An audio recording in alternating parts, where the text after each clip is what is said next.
It takes a tremendous amount of discipline to stop yourself when you're in a state of fear and anxiety and worry and you're overthinking about something that you want to do, something that you'd love to do, but you're scared to do it. So example, let's say that you wanted to make a YouTube video, but you couldn't stop worrying about it.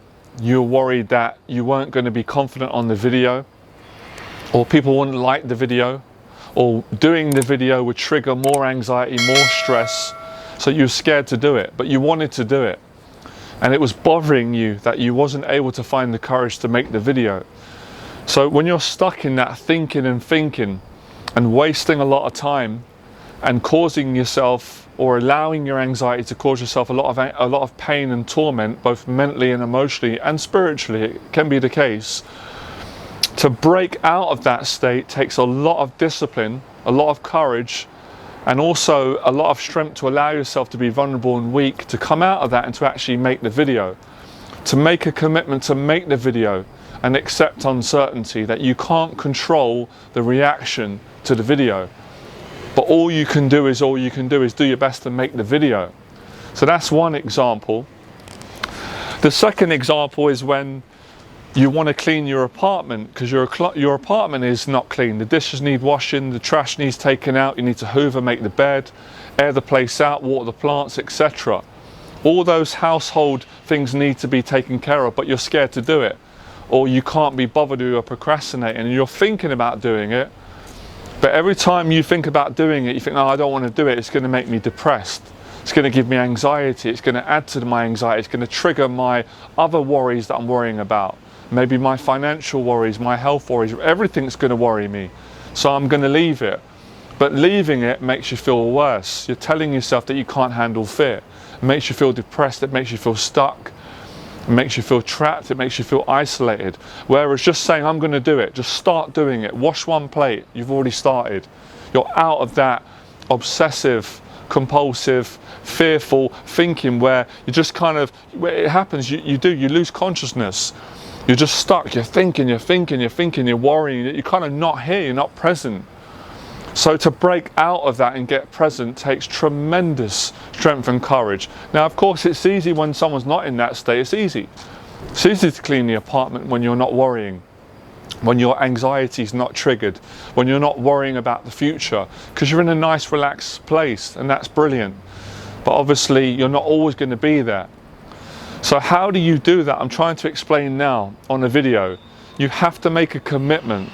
You have to almost not thinking about what you're going to go and do, which is clean your apartment. But it could be anything practical, anything where you have to live. So example, sometimes people go, oh, I've just realized there's an ingredient I've run out of cooking oil. I wanted to cook a healthy meal at home. Oh, I can't bother to go to the shop now. Do you know what? Let me just order a takeaway from Uber. But you don't really want to do that. And then you get into that battle, you're obsessive thinking. Should I do it? Shan't I do it? Get in that state. And it can cause a lot of suffering for people, especially if they're not aware of it and they've been doing it for a long time. It can happen to all of us. To break out of that and say, no, I'm going to go to the shop and get the oil and come back and cook a meal, that takes discipline. It takes a warrior spirit, ladies and gentlemen, but you can do it. And I'm encouraging you on this video, it's a mentoring session, to get you to do it. So that takes a lot of courage to break out of obsessive thinking and fear when you're stuck in those mini prisons, I call them, where your mind creates prisons, and you can actually be stuck in one place, just sitting there thinking, adding to the negativity. Or it doesn't always have to be negative, it's just obsessive thinking that's not making you enjoy your life. So breaking out, and a lot of it is movement. That's why I say it's good to go and do boxing. I'll just do a little bit now, moving around. Because when you move, you're breaking out of that thinking. Obviously, you can get good at practicing being still and not buying into that obsessive thinking, which isn't, everyone's got it, it's an addiction, it's a pattern, it's a habit. It's nothing to be ashamed of or judge, because part of being human, but it's learning how to not get stuck there too long, because it causes depression, anxiety, and obsessive, unnecessarily stumbling on my words, and unnecessarily amount of worry. Got stuck on a word there. It's okay, it happens, part of being human. So to break out of that takes a lot of discipline and strength, and the more you do it, the better you get, the more experience you get, the more aware you become. And yeah, it's nice to know that you've got that skill whenever that happens. It happens to all of us, happens to me, happened to me today. And I was able to break out of it to make these videos to help all of you. And I'm actually, well, I've got some cooking oil already. I'm going to cook a meal. So if you got a lot from this video, like, share, subscribe.